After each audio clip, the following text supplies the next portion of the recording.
And as the sun's coming up and it's getting lighter, I've got the police on the phone saying, yeah, somebody stole the Sandman.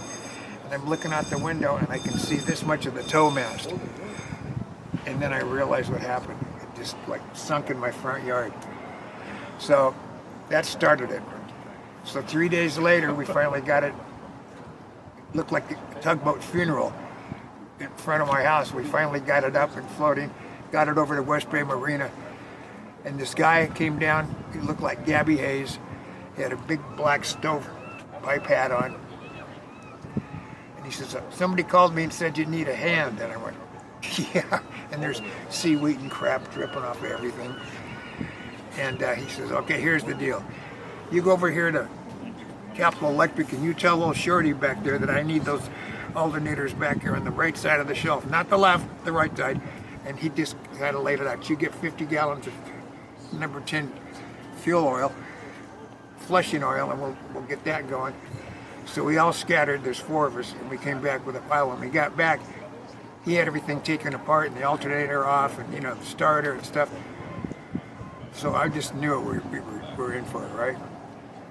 45 minutes later, put the juice to it and it started up. I was just like, this is God. So that's how it happened, and it's been quite a ride ever since. It's sunk 3 times on my watch.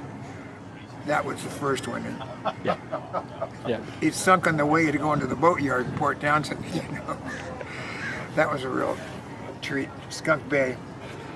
And but we've kept it going, and we got some grant money and enough to keep it going, and people donating if they could. And it's worked out pretty good. Now it's been like 35 years. Sandman's a really important artifact of Olympia history, and also of the people that operated the boat and owned it over the years.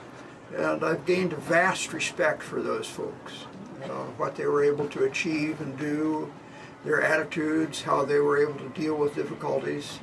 It's quite inspiring to see all that. And so I want to try and preserve that also. Looking off into the future, I recognize that we're all getting older and we're not going to be able to do this forever. So we're looking for folks to come and give us a hand, who can share the vision with us and carry the Sandman off for the next 100 years.